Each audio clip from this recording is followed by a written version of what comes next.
Hey, what's up, y'all? It's Ernie C, the Gap Tooth Genius, aka DJ EC3. I'm not starting over again. This is Keep Grinding the Podcast, episode 173. And look who's back.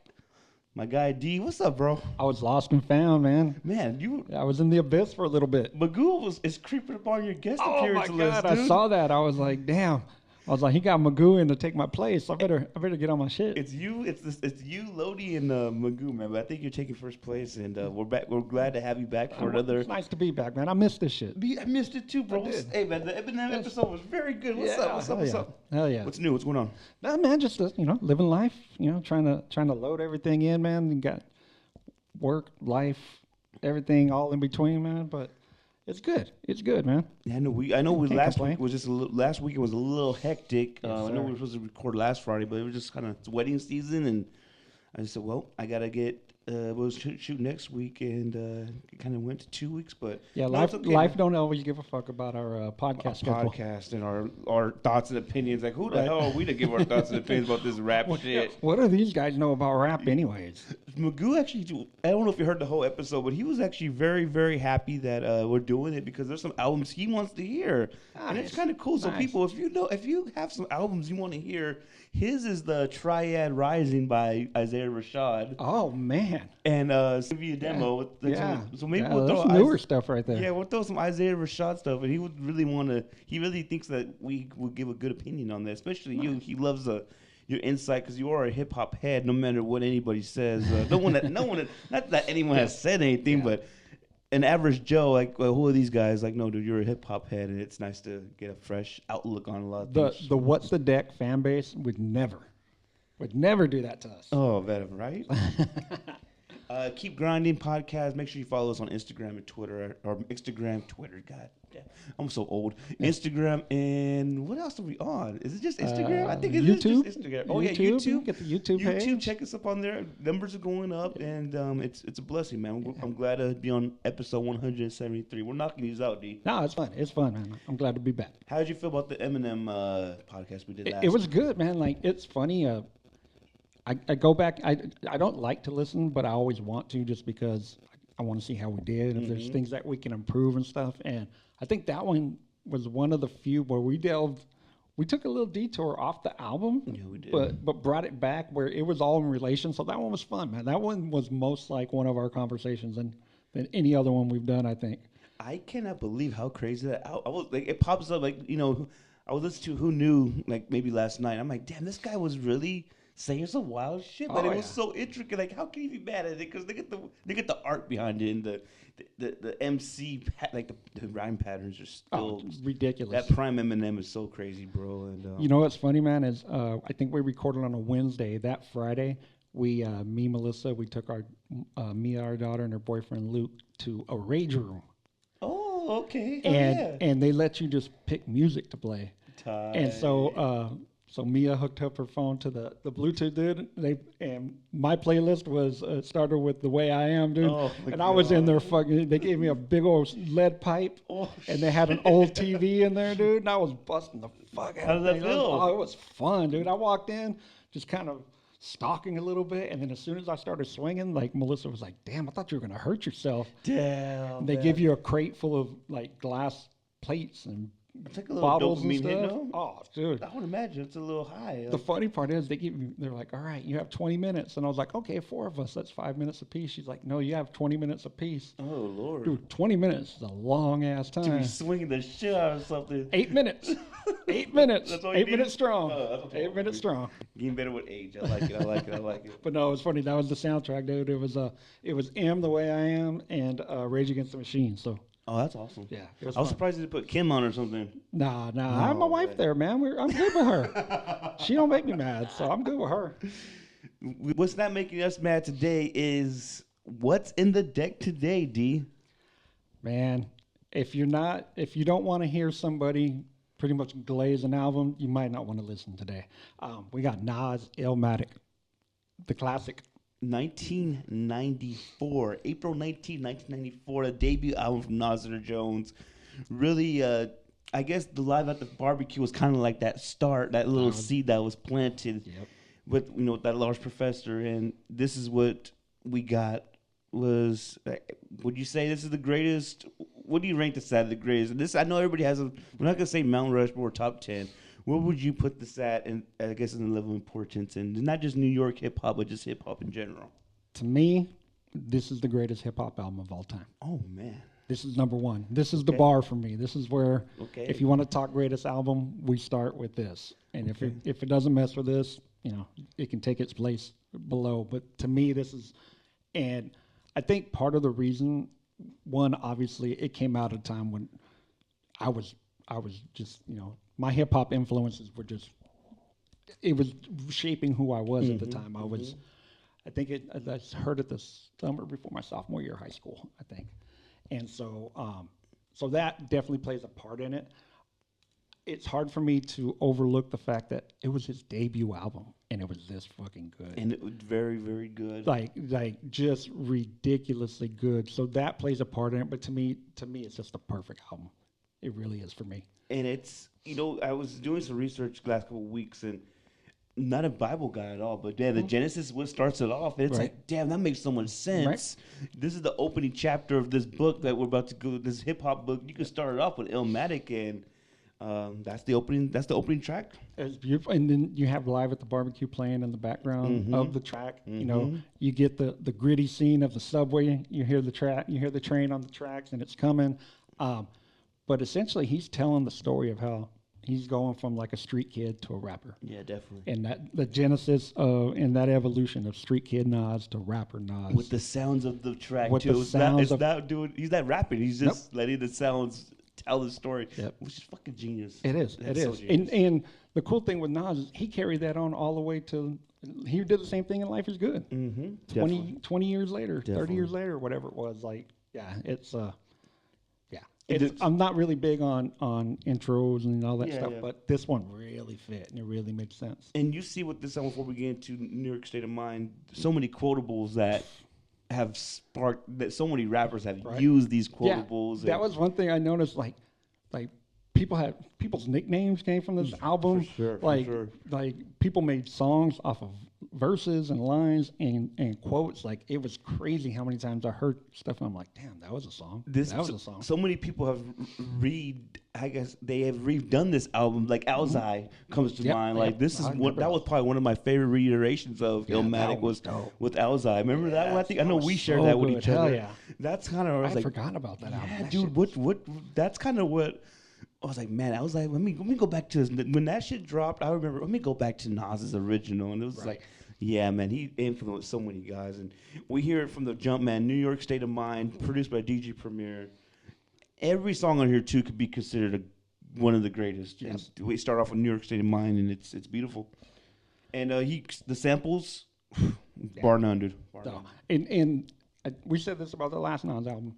I think because he's such a good rapper that the beats always get overlooked on his albums. And like I specifically paid attention to the beats, especially if I knew Primo was doing it, I was like, okay, I want to listen. And he's so detailed, so intricate with his cuts and everything, man. This is damn. And we hear it all the time. I do this so many times. You know how I was never the biggest Nas fan growing up, but I always remember straight out the fucking Dungeons of Rap. I always remember that stuff, right? Every time I think of it, that's always in the back of my mind for some reason with every hip hop thing I just think of, dude. I just think of it like straight out the fucking Dungeons of Rap, bro. Such a classic line. And I think with this album, or with this song, Nas really shows like there's different layers to his music. Like, you hear and it's about shooting guns and blah, blah, blah. But in the beginning, he talks about, like, I think he's talking about the rap game the whole time. And, the gun is his pen and the bullets and the shots are his lyrics and everything. But he plays it, like, he tells it in such a way, dude, that you're thinking, this is just a shootout.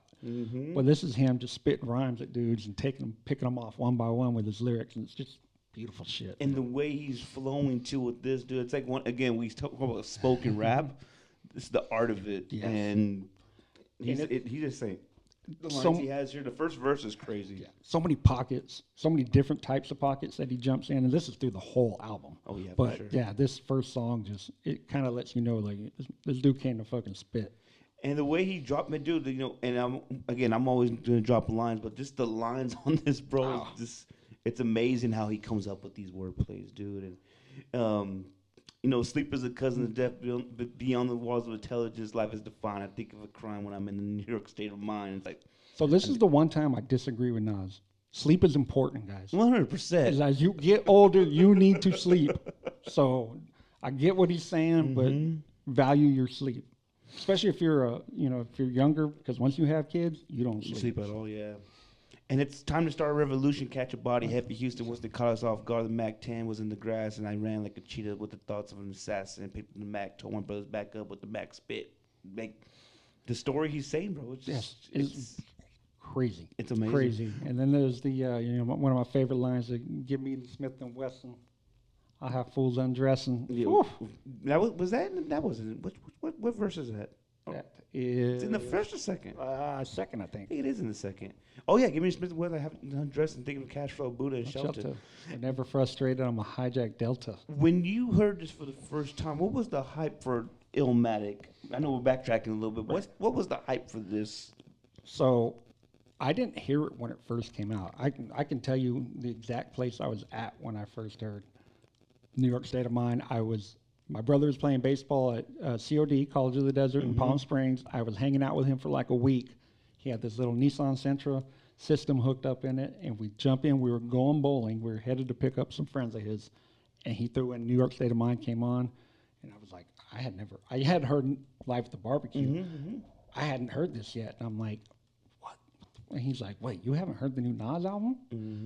And like bowling was secondary, dude. Like we stayed in the car for like 45 minutes before we even went in, just sitting in the parking lot, just listening. And that's the whole album. The album was like 44 minutes. No, yeah, it was quick. And so, yeah, for sure.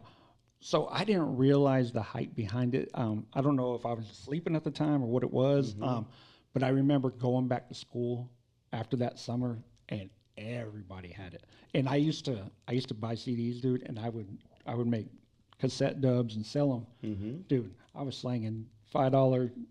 I was slinging $5 Illmatics left and right. Oh my God, dude! I think this is kind of where.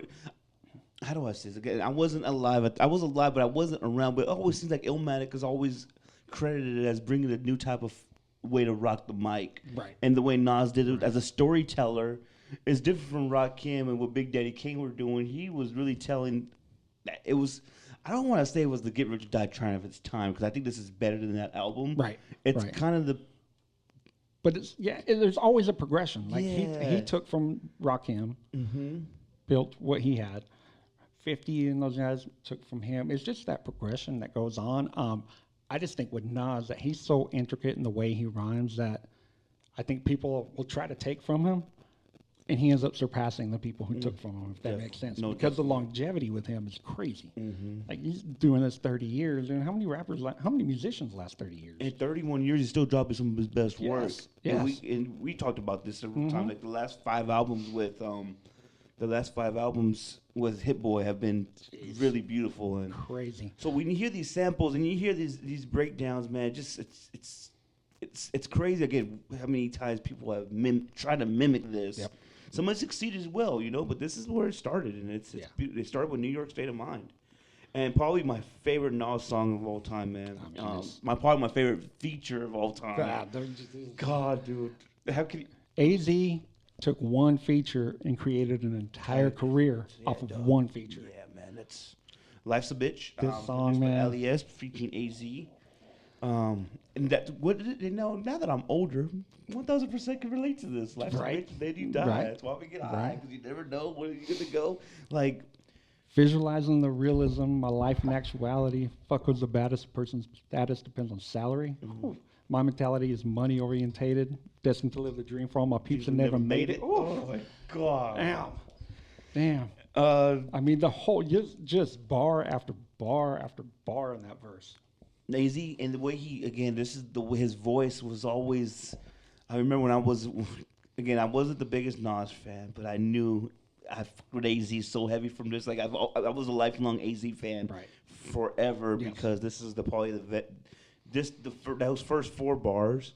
It's like, man, how can anybody who loves this game not relate to that? It's beautiful, dude. And there's just a rhythm in his voice. He's kind of higher pitched. Raps a little bit faster than most, but just everything is crisp and clear, and I mean, shit, dude. And the thing with those two guys is, yeah, they were talking a lot of really highly intellectual shit. Man. They were talking a lot of street shit. Yes. But they were cool. Yes. Like, they were just cool, dude. Like, they dressed cool. The shit they said was cool. The way they talked. Like, Nas's voice is cool. Dude, the way they said it. You know what I mean? So, like, you put that on top of this beat. You know, it's got the Yearning for Your Love sample, which is beautiful. And then just let them go. Fuck, man. And they were so young doing this, too. It's kind of like, it's the same thing we say about Pac and Big, how young they were. But these guys were 19, 20 years old, dropping the bars, you know. Talking about 5% Nation and the way they grew up. We were beginners in the hood as 5%ers, but something must have got in us because all of us turned to sinners. Now some are resting in peace and some sitting in San Quentin. It's like, I was such a myself trying to carry on tradition. And then said, carry on tradition. That's a great fucking Nas song. Hip hop is dead. Like, and it's such a crazy thing, dude. Like, there's such a combination of, like I said, that highly intellectual, mature shit. But then they still are 19 years old and talking about, like, yeah, all this is cool, but sometimes I don't do it. Yeah, you know what I mean? Sure. And then what I love about this song, too, is that, you know, and I've always in my head assumed Nas heard AZ's verse and was like, God damn. And Nas took a totally different style. He went real low-key, slowed up his tempo, really detailed storytelling. For sure. That just, it married perfect, man. And it's like, man, this is what hip hop was supposed to be, I guess, before the mainstream and, you know, everybody kind of got a hold of it, what it is now. Right. Because, you know, we have a pregnant rapper shaking that ass on the Today Show.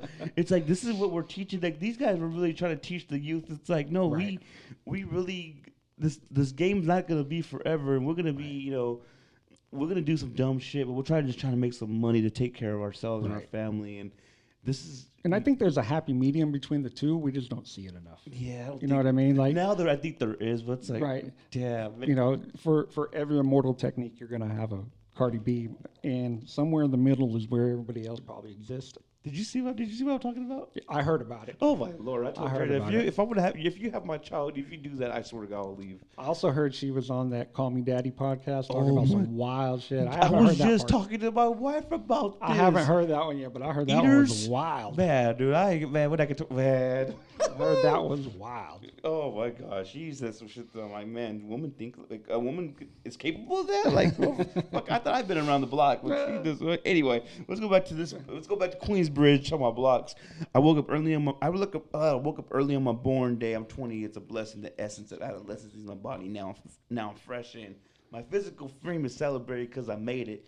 And Nas, Diki heard this and said, yo, you got to go. I want to put your verse first. I think so. There's a part of me that, a smart move. One, it's I got to put my guy on, you know, and the fact that it's his rookie album and he's putting other people on is wild. The only feature on this. Only feature on the entire thing. Yes. But I really, and obviously I'm just making that up in my head, but I really think it's like, okay, he did this and this is amazing. I'm going to do my own amazing shit, but I'm going to do it in a totally different way. Definitely. You know, and he's telling like more personal stories. This is, you know, it's his birthday and, you know, just kind of his day-to-day shit where AZ was talking more about more spirituality and all that type of stuff. So it went like a different route, but it just married so well, man. It fit perfect. It was like a Lego, dude. Just clicked right in place. And again, what they're saying is just like, damn, we see so many people living wild out here, and I gotta get mine because life's a bitch, and then you die. You know, like that's such a great chorus too. So simple, sung, just real relaxed, chill, and the beat is something that you could throw on at a barbecue. Mm-hmm. Everybody's gonna nod their head while you're listening to these dudes just speak truth and drop knowledge. It's crazy. And then, you know, another great line in here: the buck that bought a bottle could have struck the lotto. Mm-hmm. Damn. Once I stood on the block, loose cracks produced stacks. I cooked up with some small pieces to get my loot back. Like, damn, God, dude, you hear that? You hear me say it. It's like, so simple, but no, you. I've heard the term before, and it's lyrical gymnast. And I'm like, yeah. 100%. Yeah, like he's just flipping over words back and forth. He changes up just the pronunciations or puts an emphasis right here, and it just changes the whole verse. It's wild, man. Yeah, for sure. I love it. Next song we have, which is hard to say, like next song. Like, oh man, we got right. Yeah. Another one, man. The World Is Yours, man. Shout out to Pete Rock. One of my favorite songs on this album. Yeah, The World Is Yours. No, and it's funny because Pete Rock kind of did some primo cuts in this beat, and I was like, oh damn, look at Pete Rock. Oh, for sure. But no, it's I think the sequencing in this album was really good. You know, they threw the song just right in the perfect place because he went from this laid back head nodder to more. It was still a head nodder, but it was more that classic boom bap head nod. That jazz, yeah, a little jazzy. Had a little jazzy beat, but it's progressively working its way towards more just classic boom bap. But yeah, this song, man, and same thing. The breath control that he jumps. You know, he'll hit a pocket. It's like 6 straight verses. Yeah, definitely. Never takes a breath. Never seems out of breath. Just it's fucking. And he has there's so many lines on this one that people still use to this day. You know, I hate to say that Jay-Z, you get a hot line, I made it a hot song, but that is, I'm out with presidents to represent me. Like, I want to get this Fetty. The world is yours. And the fiend of hip-hop has got me stuck like a crack pipe. The man activation react like I'm facing time like Pappy Mason with pans I'm embracing. Like, just how's he thinking with this shit, dude? And what I love, too, is every song he eventually gets back to, I love hip-hop. Yeah, for sure. I'm sick with, I'm cool with the mic.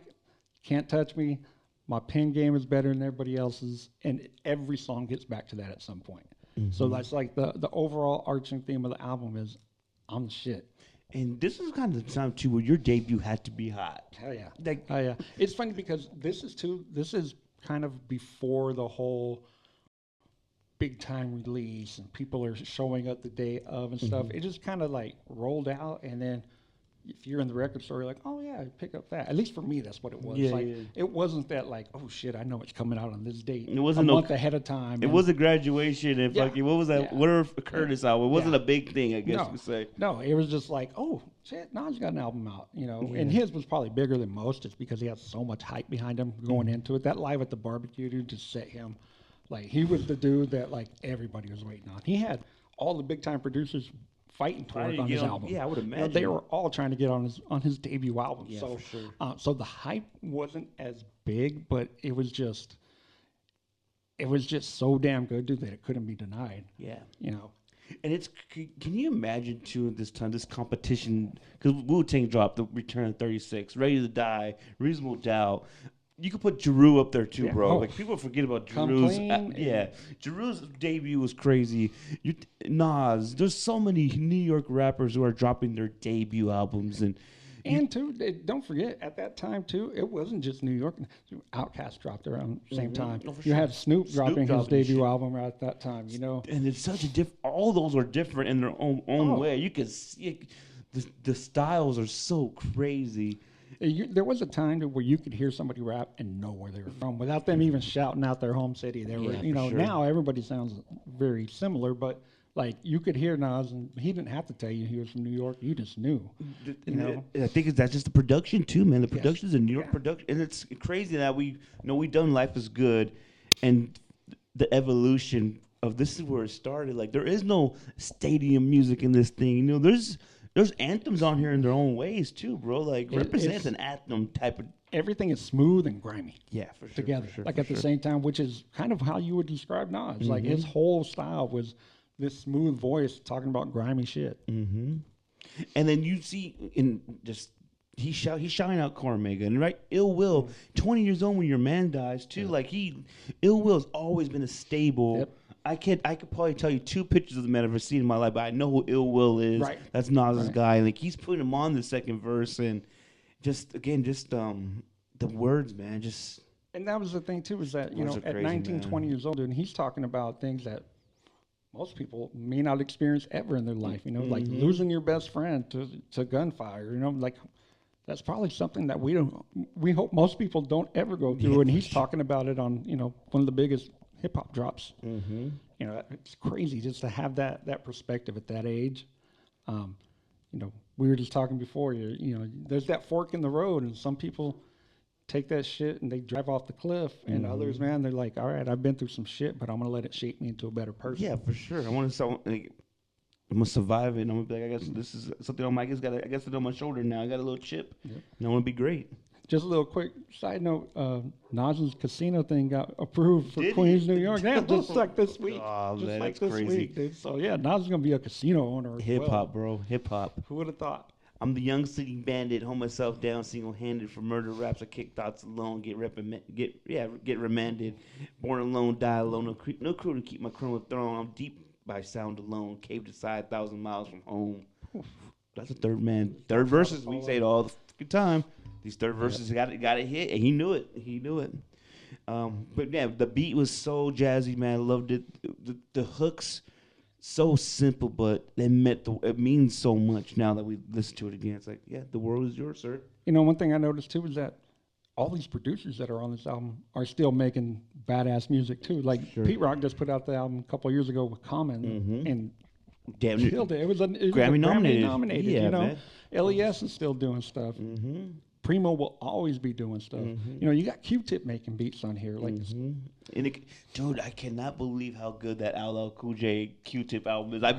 There's like, there's one not to sidetrack, but there's a song called 30 something. I forgot what it's called. But LL still got bars 45 years later. Like that album, dude, is underrated. Probably whatever it dropped, probably this year or last year, but whatever year it dropped, most underrated album just because it's LL and people kind of sleep on him a little bit. Right. That man has. There's that whole group of older rappers who have become kind of more actors and other things that people forget. Like Ice Cube just dropped an album last week. Yeah. Oh, yeah. Definitely. You know, you got LL. You got people don't know. You know, yeah, he's been on Law and Order for 20 years. Ice-T used to rap.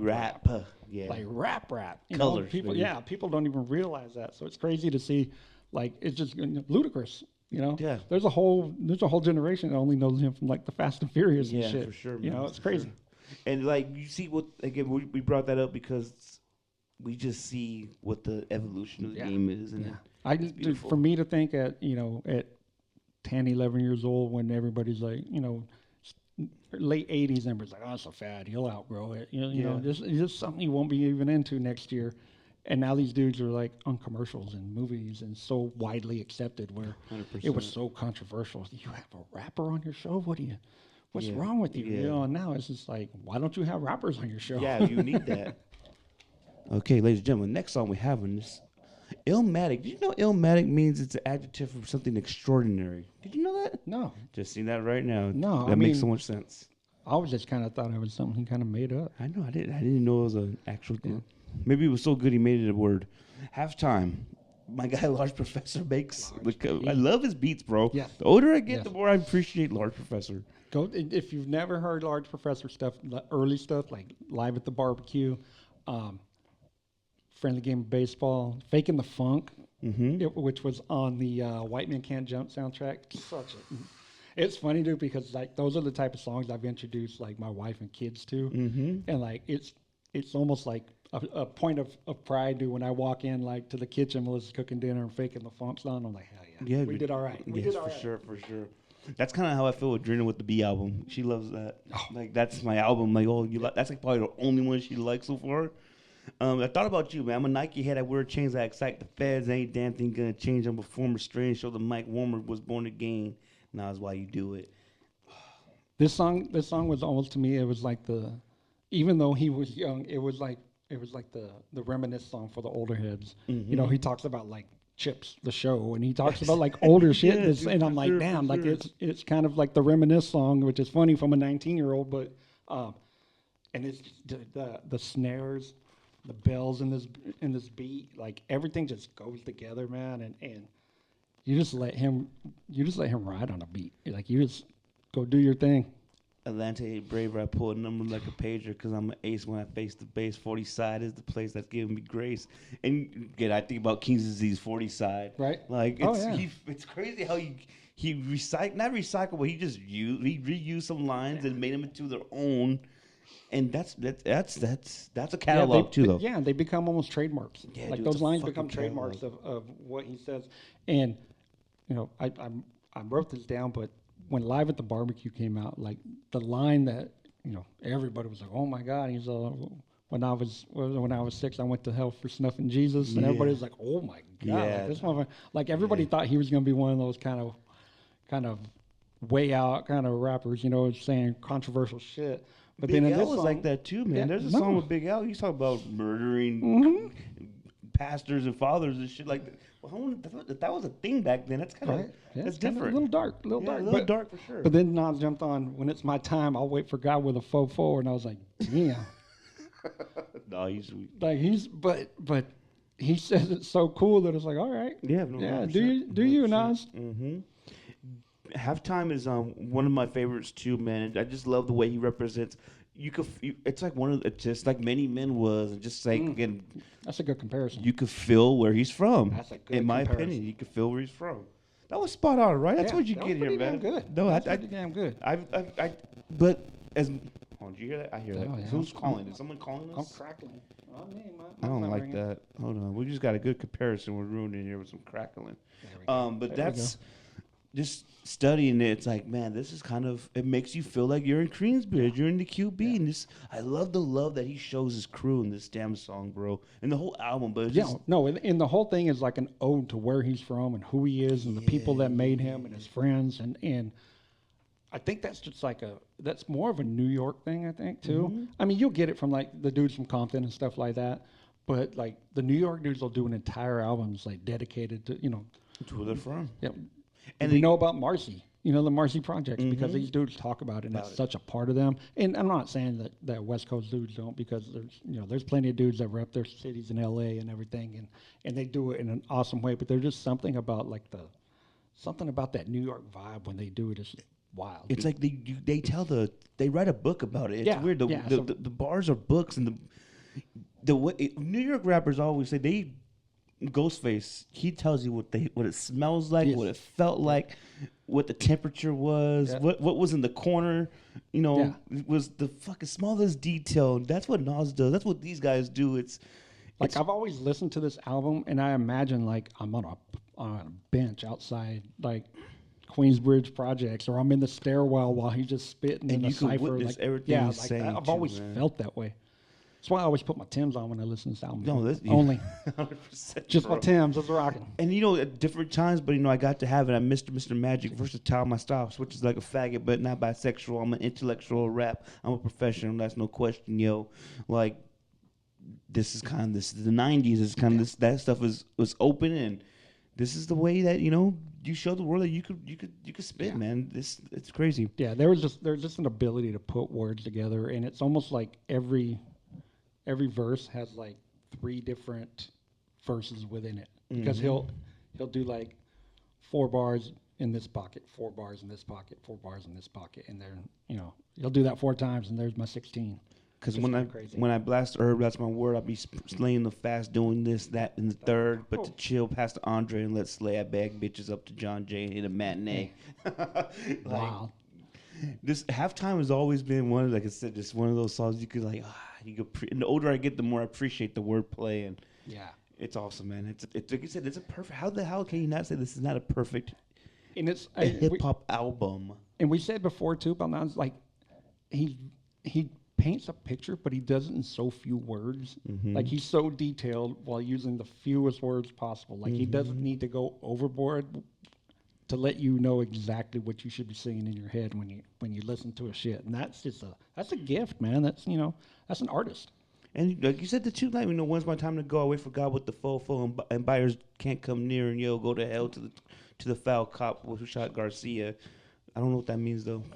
You know what that means? I think that's probably somebody who got, one of his homies who got shot. Yeah, something like that. Usually what the lyrics, it kind of pops up and let you know the story. Right. But, man, it's Halftime's one of those joints, man, and it's beautiful. Illmatic is, how can we...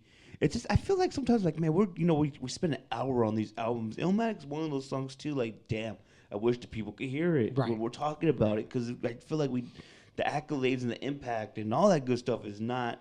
Like, there's such a legacy to this album that, and I don't know if it's one of those albums that you're going to hear one time and be like, oh, now I know why everybody loves it. Yeah, for sure. I think longevity is a big part of the fact that it's 30 years old or whatever, and we're still talking about it. Mm-hmm. like that speaks to its greatness. Like there's still people who are trying to mimic this album. For sure. That's wild when you think about it. Like, and they had that kind of influence at 19. And it's the hip hop Bible. Like you gotta listen to what he's saying. It teaches you how to rap. I think every decent New York album can teach you guys how to do this. And no, Illmatic's that one, man. And I think at that time too, like we weren't so concerned with, oh, it's New York, it's LA. Like it was just good hip hop. Yeah, we didn't care where it came from. Mm-hmm. That's one thing I've always liked about the game. Mm-hmm. Like he's always like, I don't give a fuck where it's from. If it's good, it's good, and I am going to learn from it. I'm gonna rock it. I'm gonna, He's gonna mimic it and mimic it. Yes, he does some great shit. Over and this is we're kind of going off track, but the Red album, that's a combination of everything. Yes, everything. Such a slept-on album, man. Yeah, man. I know he was, and I think that's just the name dropping. That kind of turned people off by the time this album dropped. And then when you drop as many mixtapes as he's had, this is like before. He did the Perp mixtape. He did fucking, you know what it is, Volume 1, 2, and 3. There was like the World Destruction something or other out ones. Yeah, there was a ton of them. I couldn't keep up. This one was, the Red Nation one was such a everything. And the Red album. I'm hoping we could talk about that one day. Next up, we have Memory Lane. Boom, man, this is kind of one of those boom baps that Premier is just a menace on this, bro. Just smooth.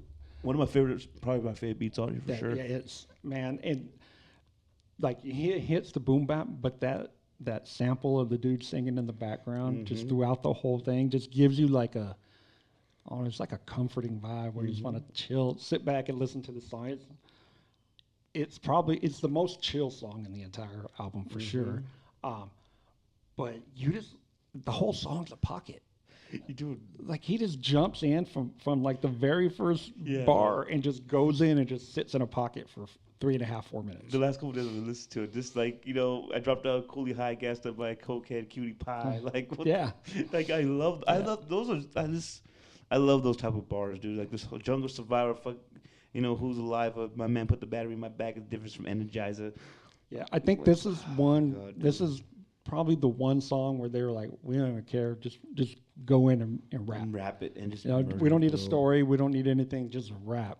And it's just flowing at its best. Murderous night times and night fights and blight crimes, chilling the block of cognac, coke strapped with my peeps that dug in the drug money, marketing to rap.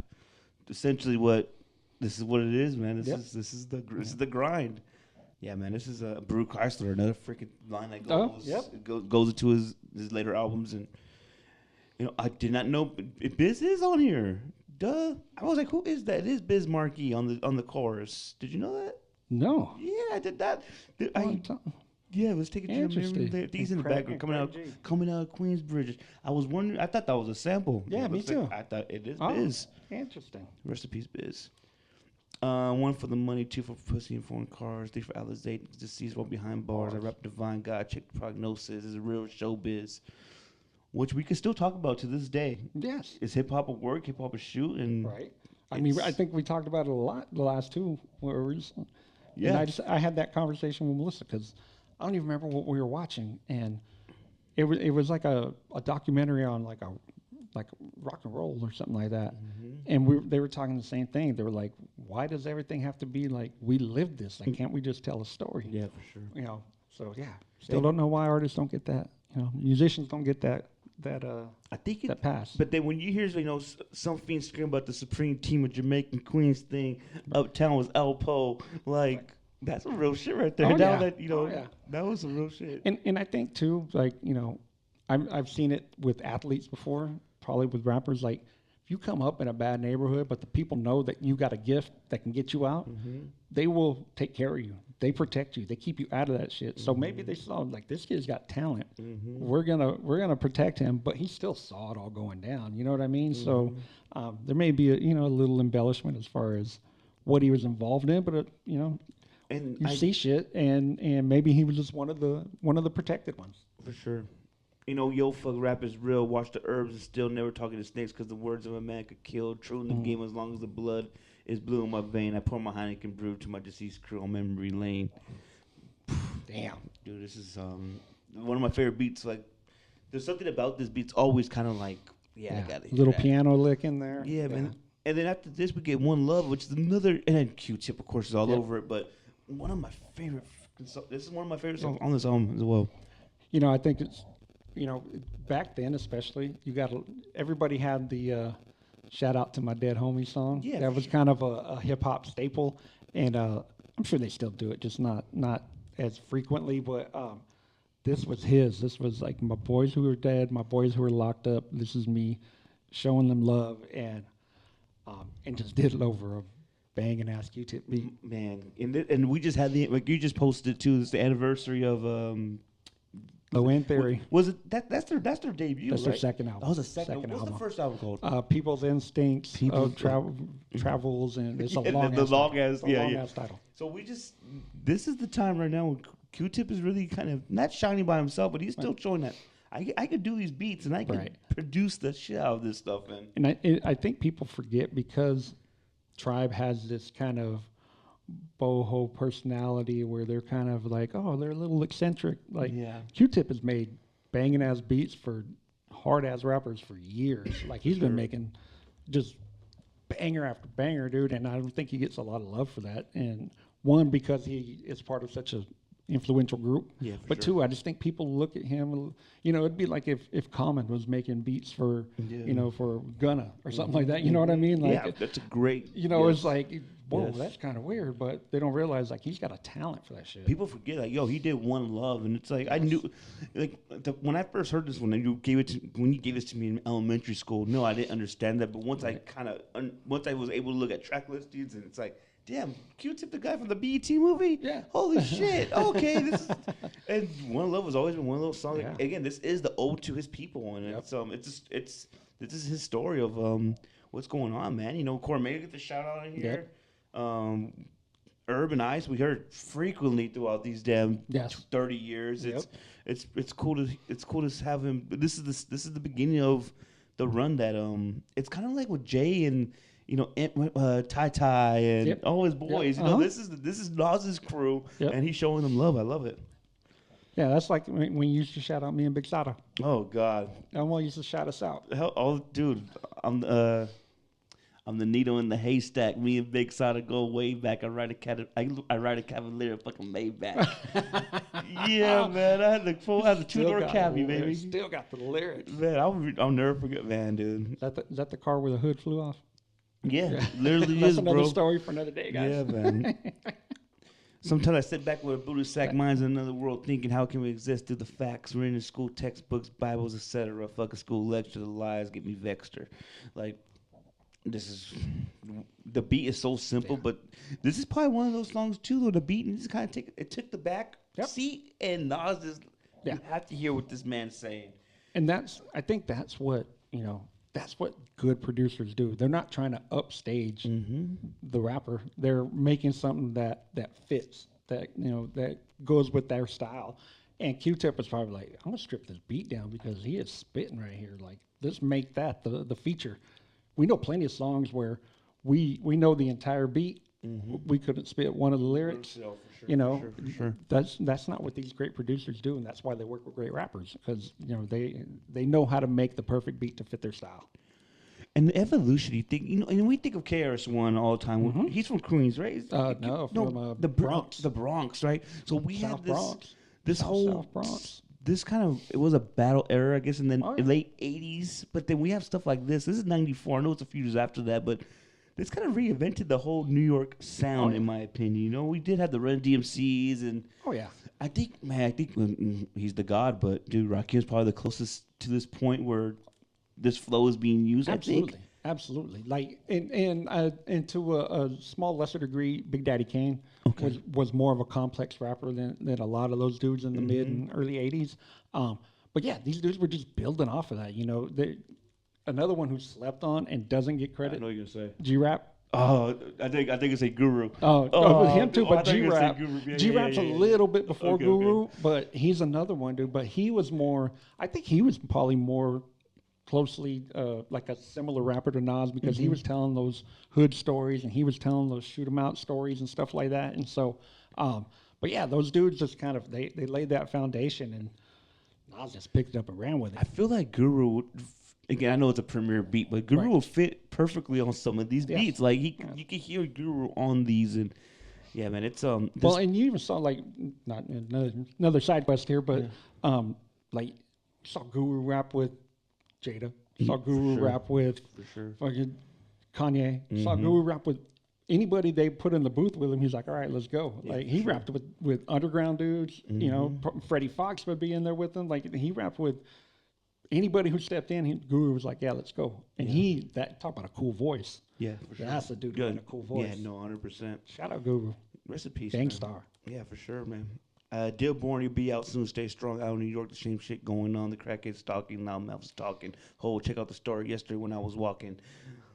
Dude, Nas is really telling, like you said, this is the ode to his people. It's like this one love, dude, is. So I've heard this term many times, especially on podcasts, and they talk about it, and it's kind of corny, but this is like the perfect. He's painting a picture with words. Yes.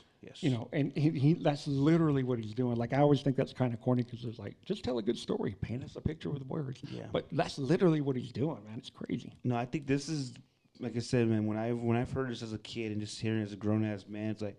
I see what it was now. It's like this is just an ode to where he's from, which is the whole album essentially. But this is where it's at, man. This is the pinnacle. This is one of my favorite songs on here too. Next one is "One Time for Your Mind." Large first mix, another comeback. Another. What do you think about this one? So this is probably my least favorite song on the album. That's why I asked you.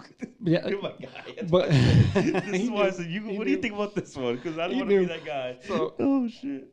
It's the closest thing we'd have to a skip. But the crazy part is, like, his skip would be like the highlight on most albums. So, and I don't think it's a bad song. I just think when it's compared to everything that's damn near classic on this album, it just doesn't match up to the rest. Yeah, for sure. But this is where sequencing works, guys. They put it in the perfect spot. You kind of got a little bit of a lull. You got these smoother songs with One Love. You throw One Time for Your Mind in, and then right after that, it bounces back with a fucking banger. And then from 92 to 99, baby. That's why that's what I got from this one. Yeah. And Represent. Oh man, what a dude! Premier. I totally forgot Premier produces. This is not stadium music. This is anthem music. This is Nas's Rough Riders anthem. Oh, 1,000%. You know, this is like the whole. They play this out like in the yard in front of Queensbridge Projects, and everybody was out there just loving it. How do you not get hyped up listening to this? I played this a couple times today. It's like, man, this is Nas is just on. I think he was 20 years old, man. I was like, man, I drink a little vodka, spark L, hold a Glock for the front, just want to be little spot runners. Like, yeah, give me a lemon drop. Let me listen to this. This is great. And it's like the perfect beat flow marriage right here. Like, it just fits perfect, man. He's just dropping rap. He's dropping bar after bar, and just damn near perfect. This is the perfect one. It's a damn near perfect hip hop song. And the fact that you can say that about a couple songs on this album tells you why it's so great.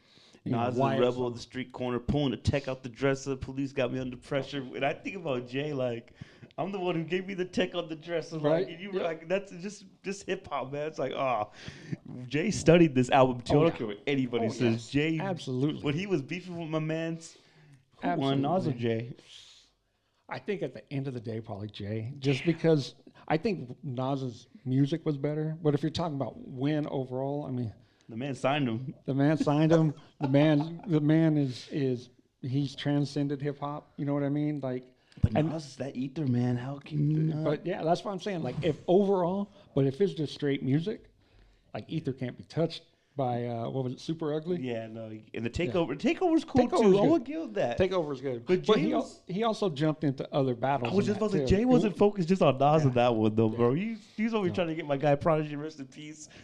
They call me Nas. I'm not your legal type of fella. Moet drinking marijuana, smoking sweet brother. Like, bro, this is for the old school heads out there. But when you say when I dress, it's never nothing less than Guess. Dude, Guess was the shit back then. Yes. If you had a pair of Guess jeans, man, you were.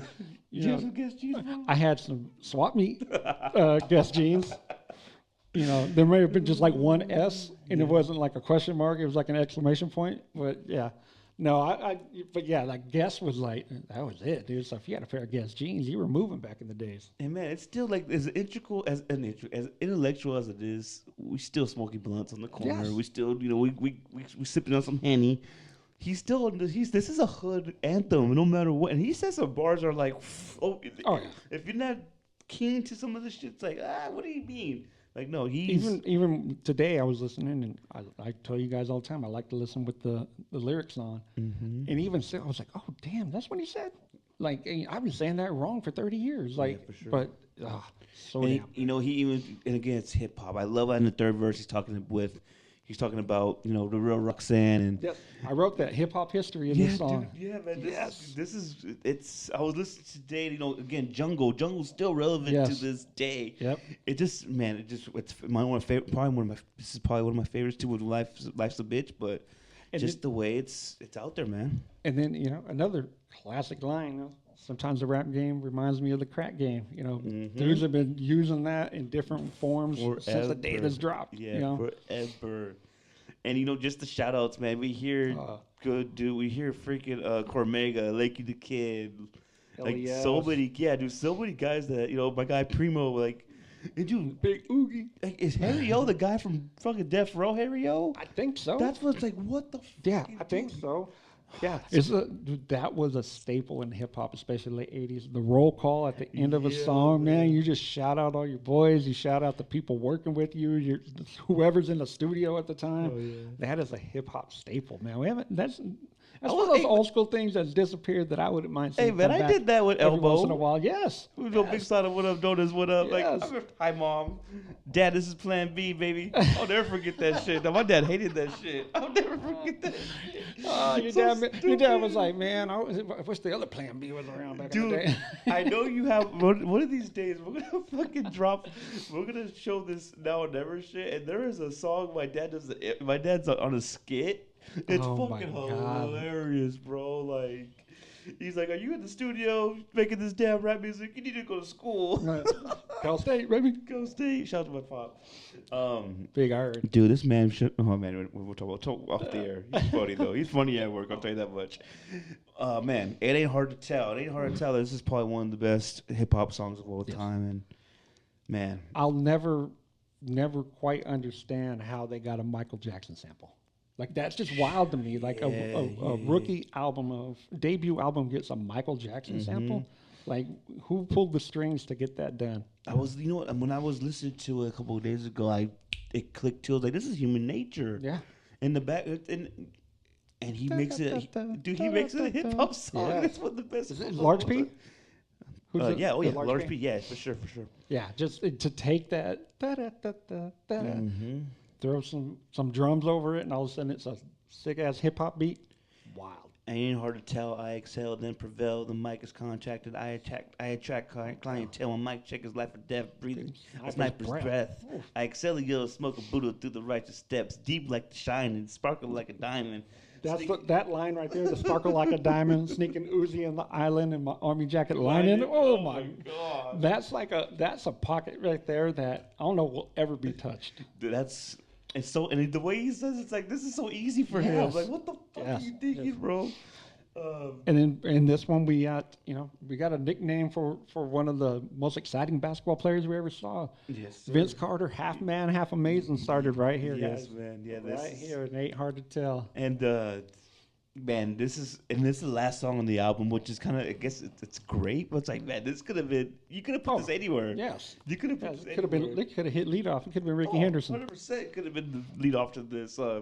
Ain't hard to tell. I kick skill like Shaquille holds a pill. Vocabulary spills. I'm ill. Ooh. How many times have we heard that line too? It's like, oh my God.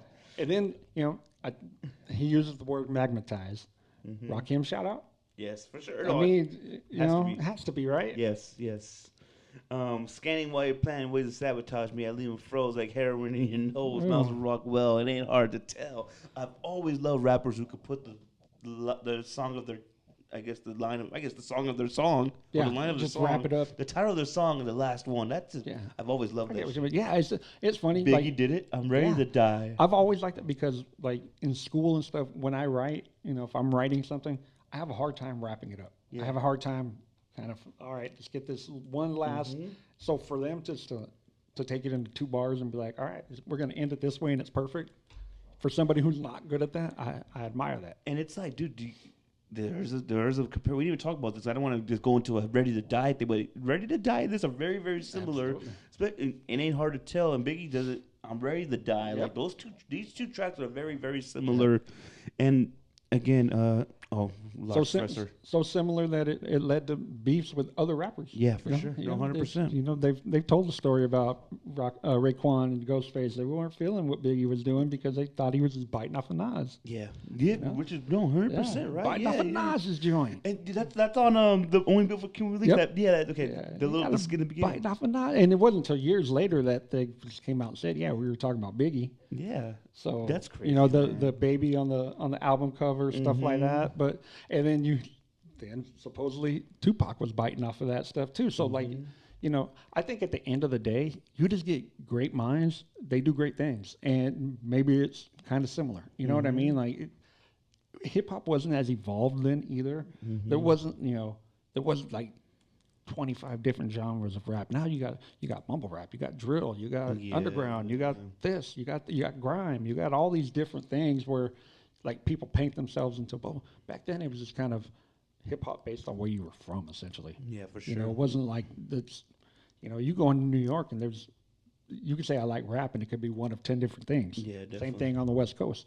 Definitely. So then it wasn't as diversified. So if you were dope and you were spitting, there's a good chance you were emulating one of these great dudes, the Rakims, the KRSs, the Big Daddy Kanes and them. And there wasn't as many people to emulate. There wasn't as many people to take from their style and create your own. So they were all taken kind of from the same pot. And I think I'm sure, again, it wasn't a lie, but I'm sure all these record labels too are pouring money to. It's like, I want this. I want you have to. I want you to mimic this as much as you can. Yep. And when the money comes in, it's like, I want to do that, but in my own way. Of course, they're all biting each other, man. It's hip hop. I don't think current hip hop fans realize or have fully understand the power that the record label had. Yeah, for sure. Like they own these dudes. Yeah. They could tell them yes, no, I don't like it, change this word. Yep. Like they really, these dudes sign contracts. Oh yeah. Just to get in the game.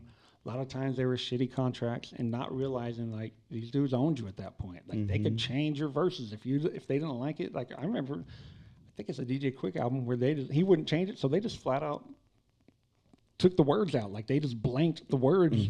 So he's rapping and there's just a blank in the music. Yeah, like it's wild. But the record label had all the money and all the power. Yep. And one of the good things about all these streaming services and stuff, you didn't need a record label anymore. But you got to take the bad with it, and now anybody can throw their shit up there, and you get a lot of sorry-ass bullshit rap. Who can never even come to a 1/36 of what the fuck this song is in the whole album. Like, they could never come up with something this great, in my opinion. And there's so much music out there that it's hard for it to get to the masses, dude. Like, so every Friday I get up in Apple Music, and I check, all right, what dropped today? It'll be like 30 albums, dude, and 20 of them from people I've never heard of before. And I'm like, how am I supposed to listen to all this? And it's like, I see there's a rap, there's a rap music playlist, like the hottest stuff, but who says this is hot? Who's hot? Like, who's putting this list together that gives them the credibility? I'm sure it's somebody who has some deep credibility, but this is one version of hip hop, and that's scary too. It's damn near like it's a monopoly of hip hop, and I don't like that shit, bro. I don't. And then and this is going to be a whole another can of worms, but you get into technology and people buying streams and and manipulating the numbers and all that stuff, and it's like, what's really hot, what's really not. At that point, you just got to have your own ideas of what you like and what you don't like. And honestly, man, like it's gotten to the point where if you got a dumb name, I'm not going to listen to your album. Yeah, man. There's got to be a cutoff point somewhere. I can't listen to everything. So if it's like the first 30 seconds of your first song is not hot, I can't. Yeah. I don't have the time. We can't feel. I don't know how we had time back in the day. Maybe I'm sure we just had a lot less going on in our lives, but there was just a lot less music too. It wasn't, like I'd go on a Tuesday, and if I bought like 4 albums, that was that was a busy week. Now, shit, like I said, there'll be 25 albums that drop by a bunch of dudes I don't even know, and I'm like, I don't have time to get it. Two Dope Boys isn't even up anymore. Damn. Like, what the fuck, dude? It's like, where do we get our music from then? Like, where? That's when, like, it's just, and same thing, we won't go the politics route. It's the same thing there. Like, who's the gatekeeper? Who's saying that this is the right way, this is the wrong way? Who, like, it's so, it's saturated now. Like, the game's the same way. It's so saturated. Who am I supposed to hear my dope shit from? Unless I go out by myself and do it myself. But that would take days just for a Tuesday. Yeah, you get a jaded motherfucker like me and suspicious of everything, and I'm like, money monopolizes all, man, and it gets you whatever it is that you need. So I'm always wondering who paid for airtime for this sorry ass rapper? Like, whose son, whose nephew is he? You know what I mean? Like, I always wonder shit like that. I seen on TikTok this other day, this white guy dropping Edwards and shit, but damn, he had a cool flow. But it's like, is this what it's come to? You know, like, this is what it is. Like, it's not, you know.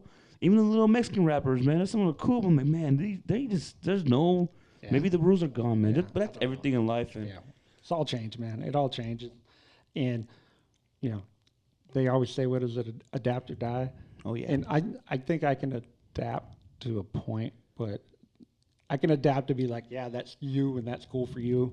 But I don't know if I'll ever adapt to be like, yeah, I like it too, just because that's what's available. You know what I mean? People always say, there's no good hip hop. There is. You just have to go. Yeah, it's hard to find. You just got to be able to dig a little bit. You got to dig in the crates. Which kind of makes me happy because there's days where I just find new shit. I'm like, this is cool. It's been out for 6 months, but hey, at least I got it now. You know. Speaking of, if you're into just some flow, just hip hop, bang you over the head with lyrics.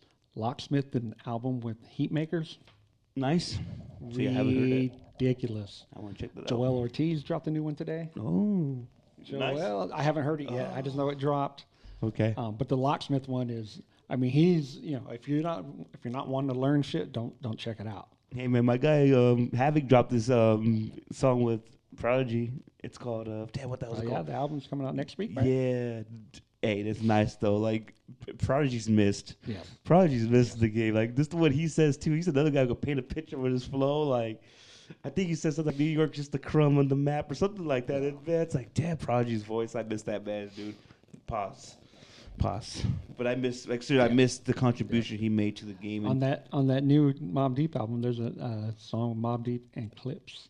Oh yeah, I've seen that. Yeah, I can't. It just, man, and I think I took Mobb Deep for granted for a long time. Oh, yeah. And it's like, man, Havoc's production and just Prodigy spinning over. I know Alchemist and Prodigy have some great stuff together, which I love H&IC, all that. But, man, just, it's nice to hear Mobb Deep again. And Havoc's very, very underrated as a producer, bro. Mobb Deep reminds me, in their time, of what EPMD was in my time. Like, amazing drop. Banger after banger, but just kind of slept on because there was so much good shit out there.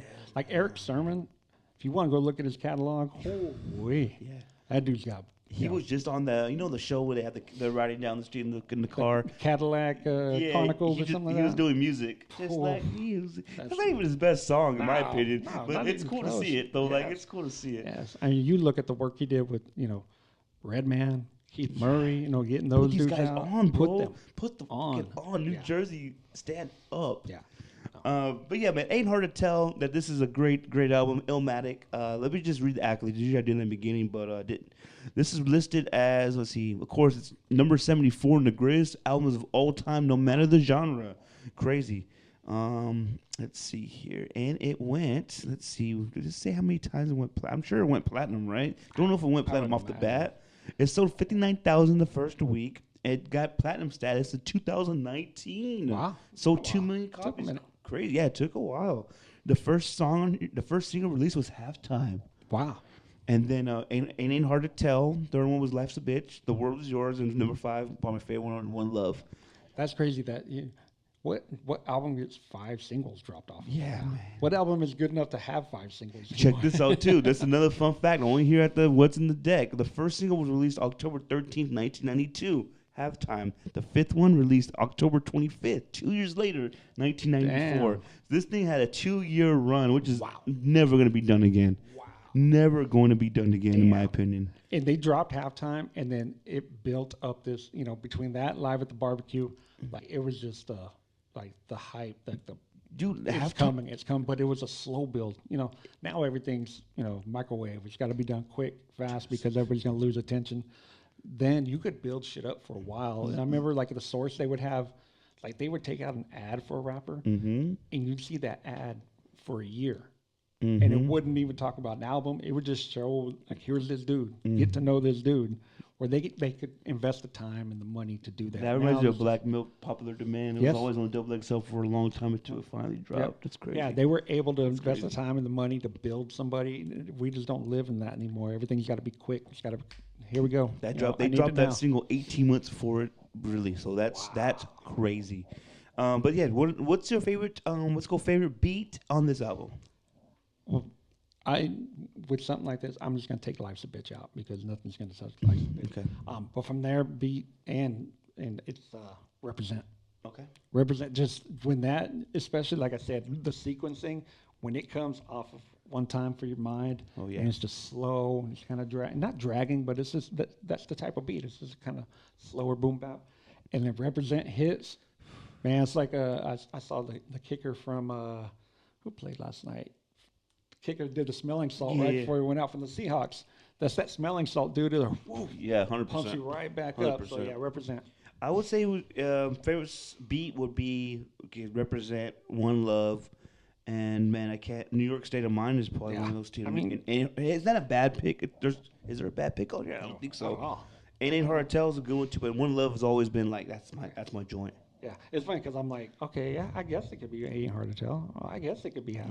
Yeah, I guess it could be "New York State of Mind." Like, there's there's like when and that's like I said, yes, I'm biased. Yes, it was put out in a time that I was becoming the hip hop fan I was going to become. This is like this was formulating that. So yes, I am biased, but how many albums do have 5 singles? How many albums were what is it, 10 songs? Yeah. 9 songs, 10 tracks. Yeah. 9 songs, and you could pick 8 of them as your favorite song. Nobody would argue. These 44 minutes changed hip-hop, bro. No matter, that's crazy to say. Yeah. And it's 44 minutes. Back then, dude, people were putting out as much content as they could. They were putting 15 songs because they were trying to give you bang for your buck because you actually had to purchase that shit. Yeah.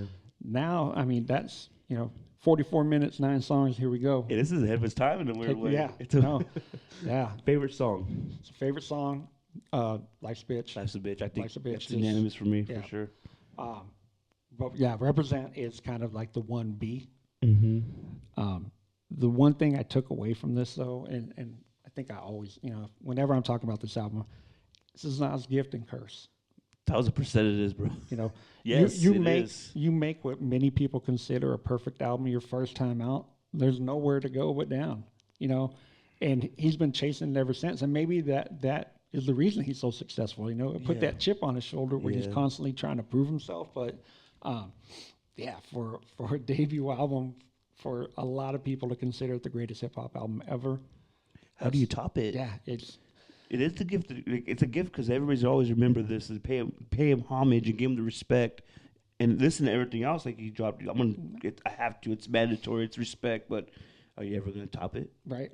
No. And that's like I don't know if he's been close. No. And how do you deal with that? Like how do you enjoy your new work when everybody's just going to compare it to a 30-year-old album that you did? It's like, man, we had the Stillmatic, we had the Life Is Good, and I know hip hop's that's controversial. That's another album I liked a lot. Even Will.i.am, God's Son. God's Son. Oh my God, dude. Talk about Represent 2.0. Made you look was that joint. Oh my God. Oh my. And then King's Disease 1, 2, 3, and then the other 2 he did with Hit Boy. Like those things are just, man. Like nobody with Lauryn Hill. Like he still made great music, but again, this is the curse of, And I always say this, like for newer music that comes out. We've had Kendrick albums where people are like, "This is a classic," And one of my measuring sticks for that always will be, are we still talking about it in 20 years? 1,000%. You know what I mean? And for some of those, I think we will. I think a lot of music is just going to get drained out because there's so much coming out that things aren't going to get the spins that it used to. Like 10 years later, still listening to whatever album. I don't know if that's going to happen anymore, but the influences had, like we said, so many bars that were turned into songs, so many bars that are just ripped off and put, so much influence in how an album is structured. And how producers make music for rappers. All that stuff, a lot of it started here, and people are still trying to emulate that. Still trying to come even close to what that did. Definitely. That's influence, man. That to me goes into greatness. And it holds up to this day. Yeah. And even more, like I said, with the whole, we dropped 10 songs and that's what you get. And this is ahead of its time. And timeless music. Yeah, bro. Timeless music, man. I love it. Well, that is going to be episode 173. And guys, I get it. If you want to tell me, get off Nas's jock, I totally understand. I get it. No, bro. Totally understand, but for this album, man, I don't know if I'll ever hear anything better in hip hop. No, 100%, bro. I agree. This is this is gonna be. Let's see, we did 5. Let's see. I think this is 11? 12? This is 12. 12. We've done 2 Nas albums, 12. So I don't think we're that bad with the Nas train. Nah. And it wasn't like we did. It's not like we did 2. I'm trying to think of a really. But not like we did 2 Machine Gun Kelly albums. No, I think we're doing reasonable shit. Yeah. I think we're doing some reasonable stuff. I mean, if you're gonna double up, Nas isn't a bad one to double up. Yeah, man. So. Raising Hell, Beat 2001, College Dropout, Ready to Die, Rhythmalism, Life is Good, Acid Rap, Me Against the World, When Life Gives You Lemons, Marshall Mathers, and now Illmatic. There's some damn good albums, man. And next week, man, we got Reasonable Doubt, Jay-Z. Dang, this is gonna be fun. We're gonna stay in that little time frame. The debuts. We're gonna stay with the debuts. Well, man, I'm not gonna tell you the one after that, but we got debuts galore. But we're gonna go to a different region next time. But this time we're staying in New York. We're gonna stay in one of the boroughs. We're going to Brooklyn, and we're gonna do Reasonable Doubt, Jay-Z. We're excited to talk to him. Hopefully we'll get that knocked out sooner than last time. I think. I'm sure we will. Yeah. It's kind of I know it's calming down for at least for me, I guess. Yeah, it's relaxing a little bit, man. It was, and like I said, it was a little hectic last week. But, yeah, for sure, man. But like I said, my life don't care about our schedule sometimes. Yeah, same here, man. It's like, damn, it's so easy, but hey, we can't record today. Let's do it next week, you know. But yeah, this is gonna be 173. Keep grinding the podcast. DJ EC3, Tony Donez in the building, guys, and we out. Thank you.